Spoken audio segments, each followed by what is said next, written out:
Hello दोस्तों, आज की इस वीडियो में लाभ और हानि का 7वां प्रैक्टिस सेट देखने वाले हैं। यह प्रैक्टिस सेट आपके जितने अपकमिंग एग्ज़ाम्स हैं जो 2025 में होने वाले हैं, सभी एग्ज़ाम के लिए इम्पोर्टेंट रहने वाले हैं। तो इस प्रैक्टिस सेट में जो भी क्वेश्चन सॉल्व करेंगे, सारे के सारे क्वेश्चन प्रीवियस ईयर के होंगे। तो आइए शुरू करते हैं। इसके पहले यदि चैनल पर नए हैं तो चैनल को सब्सक्राइब कर लीजिए और साथ ही साथ बेल आइकन को प्रेस कर लीजिए ताकि कोई भी वीडियो आपसे मिस ना हो। तो पहला क्वेश्चन आपके सामने है, ध्यान देंगे। 2 घोड़े 1920 रुपये प्रत्येक के दर से बेचा गया। एक को 20% हानि तथा दूसरे को 20% लाभ पर बेचा गया। तो कुल कितने प्रतिशत का लाभ या हानि हुआ, ये आपसे पूछा जा रहा है।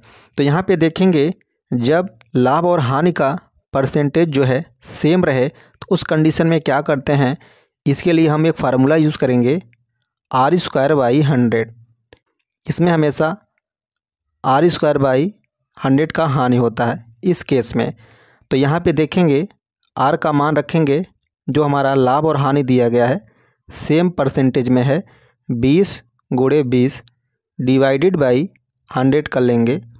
यहाँ से देखेंगे 2 जीरो से 2 जीरो कैंसिल हो जाएगा, आपका आंसर निकल कर आ जाएगा 2 दूना 4%। तो इसमें हमेशा हानि होगी जब लाभ और हानि का परसेंटेज बराबर हो। तो कौन सा ऑप्शन आपका करेक्ट हो जाएगा? Option C is the right answer. अब आइए अगला क्वेश्चन देखते हैं। अगला क्वेश्चन आपके सामने है, ध्यान देंगे। एक आदमी ने 2 वस्तुएं खरीदी जिसमें से प्रत्येक की कीमत 4158 थी।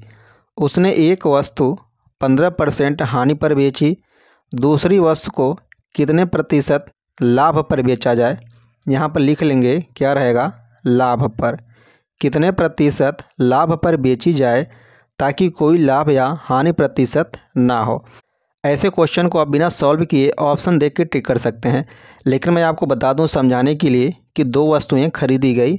पहली वस्तु मान लेते हैं ए है, दूसरी वस्तु क्या है? बी है। वैसे इसका आंसर डायरेक्ट आप टिक करेंगे, 15% का लाभ होगा।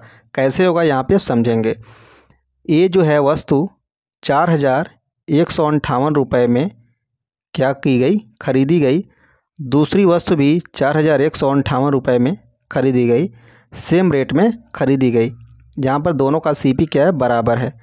पहली वस्तु को खरीदने पर 15% का हानि हो गया है, तो ये पूछा जा रहा है कि दूसरे को कितने परसेंट लाभ पर बेचें ताकि हमें न लाभ हो न हानि हो। तो यहाँ पर जो यही हानि है, इसी की हानि के बराबर अगर हम इस दूसरी वस्तु को बेच दें, दूसरी वस्तु को हम इसी हानि के बराबर हम बेच दें, तो हमें क्या हो जाएगा? दोनों का बैलेंस देखेंगे 0 हो जाएगा। तो ना ही हानि होगा ना ही लाभ हुआ। चूँकि इसको हानि हुआ था 15% का, अब हमें इसको बैलेंस करने के लिए 15% लाभ पर बेचना होगा। तो आप डायरेक्ट यहीं कह सकते थे 15% लाभ, इसका आंसर करेक्ट हो जाता। लेकिन मैं समझाने के लिए आपको बता दिया, तो इसको हम कैसे निकालेंगे यहाँ से आप देख लेंगे। तो ऑप्शन ए आपका करेक्ट हो जाएगा। अब आइए अगला क्वेश्चन देखते हैं। अगला क्वेश्चन आपके सामने है, ध्यान देंगे। एक मकान तथा एक दुकान में से प्रत्येक को 1 लाख रुपए में बेचा गया। मकान पर 10% की हानि तथा दुकान पर 10% लाभ हुआ। तो कुल सौदे में क्या परिणाम है, ये आपसे पूछा जा रहा है। तो यहाँ पर ध्यान देंगे, मकान और दुकान को 1 लाख रुपए में बेचा गया प्रत्येक को, यानी मकान का अलग 1 लाख है, दुकान का अलग 1 लाख है। दोनों को मर्ज करेंगे तो 2 लाख हो जाएगा। तो यहाँ से देखेंगे, सबसे पहले हम R²/100 का फार्मूला अप्लाई करेंगे। R²/100 क्यों अप्लाई करेंगे? क्योंकि दोनों का जो परसेंट है लाभ और हानि का बराबर है। तो यहाँ पे देखेंगे R² यानी 10 × 10 डिवाइडेड बाई 100, 100 से डिवाइड करते हैं। यहाँ से देखेंगे 2 जीरो से 2 जीरो कैंसिल हो जाएगा, कितना आ जाएगा? 1%। ये जो होता है R²/100, ये हमेशा हानि होता है इस केस में, जब दोनों का लाभ और हानि बराबर हो जाए। अब यहाँ पे देखेंगे मकान और दुकान को बेचा गया है। जब मकान और दुकान को बेचा गया तो वो उसका रेट अपने आप में 100% रहा होगा, जिसमें से 1% की हानि हो गई तो बचा कितना, 99%। यानी 99% का उसको रेट मिला होगा, इतने में बेचा गया। और ये किसके बराबर है, दोनों को मर्ज कर देंगे तो 2 लाख हो जाएगा। जैसा कि मैंने आपको पहले बताया कि प्रत्येक को 1 लाख में बेचा गया तो दोनों मिलकर 2 लाख हो जाएगा। यहाँ से 1% की वैल्यू हम निकालेंगे तो देखेंगे 2 डिवाइडेड बाई 99 हो जाएगा। यहाँ पर ये हो जाएगा लाख में। तो हमसे कह रहा क्या परिणाम रहा, तो यहाँ पर देखेंगे उसका जो हानि था कितने का था, 1% का था।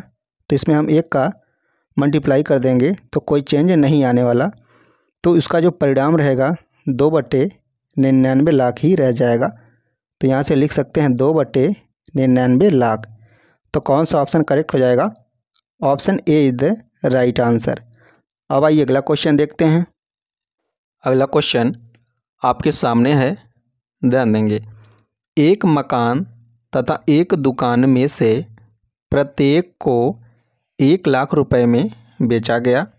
मकान पर 20% की हानि तथा दुकान पर 20% लाभ रहा। कुल सौदे का परिणाम क्या रहा, ये आपसे पूछा जा रहा है। यहाँ भी देखेंगे मकान और दुकान का प्रत्येक का रेट अलग अलग 1-1 लाख रुपए है। तो यहाँ पर दोनों को जब हम मर्ज करेंगे तो 2 लाख हो जाएगा। सबसे पहले देखेंगे परसेंट में हानि और लाभ का रेशियो दोनों का बराबर है, सेम दिया गया है। तो सबसे पहले हम r²/100 अप्लाई करेंगे। इसमें हमेशा हानि होती है, देखेंगे इसमें हमेशा हानि होगी। इस फार्मूले से मान रखेंगे r² यानी 20 × 20 डिवाइडेड बाई 100। तो देखेंगे 2 जीरो से 2 जीरो कैंसिल हो जाएगा, सिंपली आ जाएगा 2 दूनी 4%। ये 4% की हानि हुई है इस केस में। यहाँ पर बेचा गया है, कह रहा है मकान और दुकान को। तो मान लीजिए इसका अपने आप में रेट 100% रहा होगा, जिसमें से 4% की हानि हो चुकी है। तो इसमें कितना बचा, 96% बचा। उसको 96% पर बेचा गया है और इसका मान हो जाएगा, देखेंगे किसके बराबर, 2 लाख के बराबर, जिनमें प्रत्येक का रेट 1-1 लाख रुपए था। ये हो गया 2 लाख। यहाँ पर देखेंगे 1% बराबर निकालेंगे तो 2 डिवाइडेड बाई 96 इस तरीके से आ जाएगा, 96 लाख। अब हम यहाँ पर क्या करेंगे, इसको छोटा कर सकते हैं या बाद में हम इसको छोटा कर सकते हैं। हमसे पूछा जा रहा कुल परिणाम रहा, तो यहाँ पे देखेंगे हानि कितने का हुआ है, 4% का हानि हुआ है। तो इसमें हम 4% का मल्टीप्लाई कर देंगे। तो यहाँ से देखेंगे 2 चौके 8, ऊपर 8 हो जाएगा, नीचे हो जाएगा देखेंगे 96। इसको हम छोटा कर सकते हैं। तो जब छोटा करेंगे तो देखेंगे 2 चौके 8, 2 चौके 8, 2 8 16, 4 से काटेंगे 4 1 कम 4, 4 1 कम 4, 4 दूनी 8। तो टोटल देखेंगे कितना हो जाएगा, 1/12 लाख। ये आपका आंसर निकल कर आ जाएगा। तो कौन सा ऑप्शन करेक्ट हो जाएगा, option A is the right answer. अब आइए अगला क्वेश्चन देखते हैं। अगला क्वेश्चन आपके सामने है, ध्यान देंगे। 2 घोड़े में से प्रत्येक को 1599 रुपये की दर से बेचा गया। उनमें से पहले घोड़े को 25% लाभ पर तथा दूसरे को 20% हानि पर बेचा गया। पूरे सौदे में लाभ या हानि प्रतिशत ज्ञात करें। तो यहाँ पर देखेंगे r²/100 का फार्मूला अप्लाई नहीं होगा, क्योंकि इसमें देखेंगे लाभ और हानि का परसेंटेज जो है अलग अलग है। तो यहाँ पर सबसे पहले हम क्या करेंगे, इनका फ्रैक्शन वैल्यू लिखेंगे। तो फ्रैक्शन वैल्यू आपको याद होगा, नहीं याद है तो देखेंगे इसका मान कैसे निकालते हैं। जब बात लाभ की होती है तो प्लस हम यहाँ पर देते हैं, इसका फ्रैक्शन वैल्यू ले लेते हैं 25 पर। यहाँ पर परसेंटेज हटाएंगे, 100 से डिवाइड कर देंगे। तो देखेंगे 25 से कम 25, 25 चौका 100, 1/4 आ गया। यहाँ पर हुआ है लाभ। तो लाभ के केस में क्या करते हैं, अंश में हर को ऐड कर देते हैं, लिखते हैं अंश में, और हर जो है एज इट इज़ रहता है। तो 5/4 लिखेंगे 25% लाभ के जगह पर। यहाँ पे देखेंगे 20% की हानि हुई है, तो इसको माइनस लिखेंगे 20%। इसका फ्रैक्शन वैल्यू ले लेंगे 20 डिवाइडेड बाई 100। इसको आपको याद होना चाहिए, मैं आपको समझाने के लिए इतना सारा कुछ लिख रहा हूँ। 20 एक कम 20, 20 25 100। तो यहाँ पे देखेंगे 1/5 आ गया। यहाँ पर हुआ हानि। हानि के केस में हर में से अंश को माइनस कर देते हैं और लिखते हैं अंश में, तो 4/5। इस केस में भी हर एज इट इज़ रहता है, तो 4/5 हो गया। तो यहाँ पे लिखेंगे हम CP और SP। CP का मतलब होता है कास्ट प्राइस, SP का मतलब होता है सेलिंग प्राइस, यानी विक्रय मूल्य और क्रय मूल्य। कोई वस्तु जो है यहाँ पर जब हम लाभ की बात करेंगे, कोई वस्तु 4 रुपये में खरीदी गई है और 5 रुपये में बेच दी गई है, ये हो गया लाभ। हानि के केस में देखेंगे कोई वस्तु 5 रुपये में खरीदी जा रही है और 4 रुपये में बेची जा रही है। तो यहाँ से देखेंगे इसको हम कैसे सॉल्व करेंगे। इस प्रकार से यहाँ पर देखेंगे दोनों का जो है, प्रत्येक का जो इसमें रेट है देखेंगे समान है। 2 घोड़े जो है 1599 की दर से बेचे गए हैं, इनका दोनों का रेट क्या है यहाँ पर समान है, चूँकि विक्रय मूल्य इनका समान है। तो यहाँ देखेंगे विक्रय मूल्य अलग अलग है, तो इनको समान करने के लिए इसमें 4 का मल्टीप्लाई कर देंगे, इसमें 5 का मल्टीप्लाई कर देंगे। दोनों का देखेंगे मान बराबर आ जाएगा, 5 चौक 20, 4 पचे 20। तो ये परिवर्तन हमें दोनों साइड करना होगा, चूँकि रेशियो का मान भी तो हमें बराबर करना है। तो यहाँ भी हम मल्टीप्लाई करेंगे। अब इनको हम मल्टीप्लाई करके जोड़ेंगे, 4 चौके 16, 5 पचे 25। जब इनका मल्टीप्लाई करके हम जोड़ेंगे तो हमें 41 मिलेगा। यहाँ भी देखेंगे 5 चौक 20, 4 पचे 20, तो ये हो जाएगा देखेंगे 40।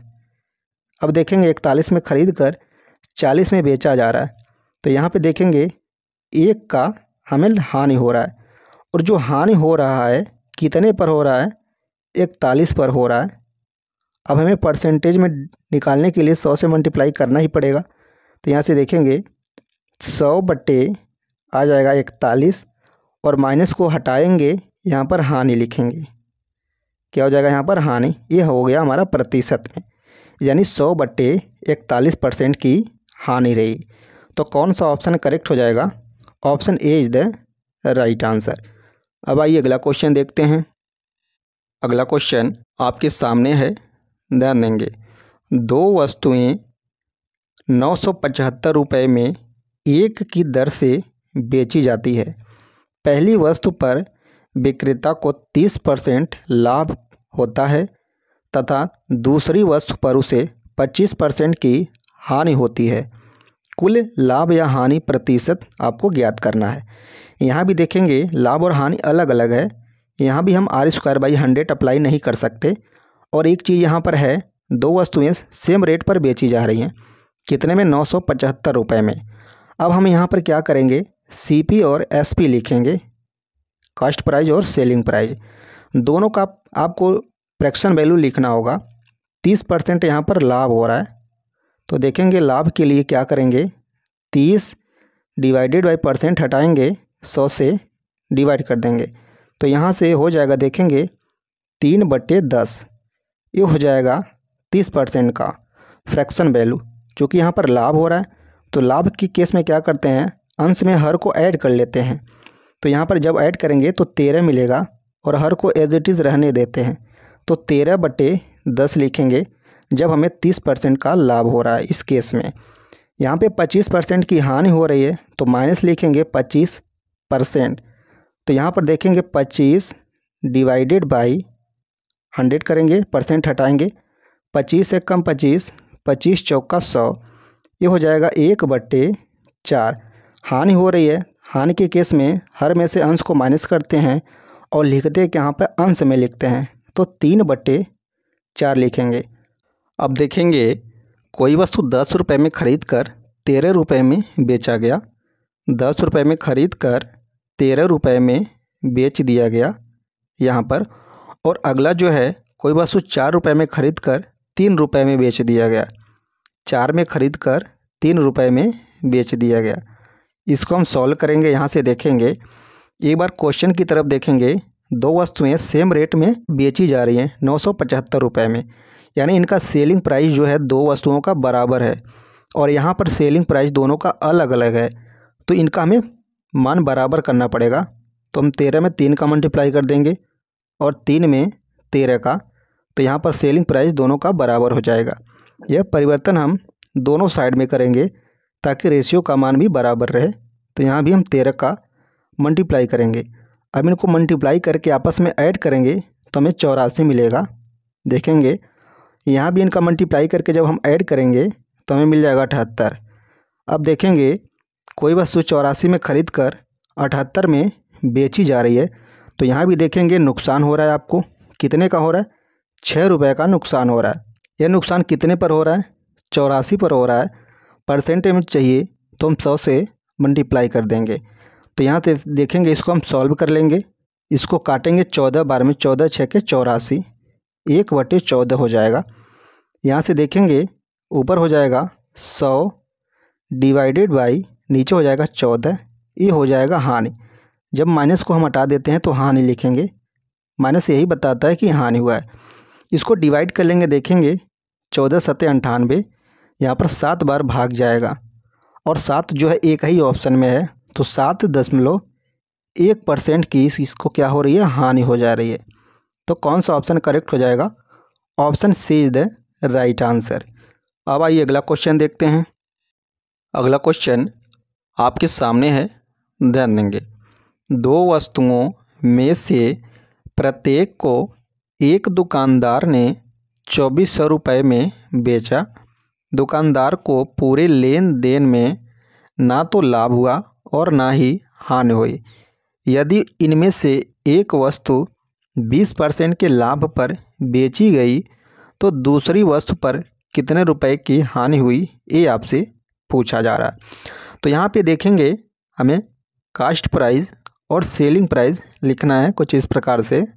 यहाँ से ध्यान देंगे, पहली वस्तु को बेचने पर 20% का यहाँ पर लाभ हो रहा है, तो 20% का हमें सबसे पहले फ्रैक्शन वैल्यू लिखेंगे और यहाँ पर लाभ हो रहा है तो प्लस लेंगे।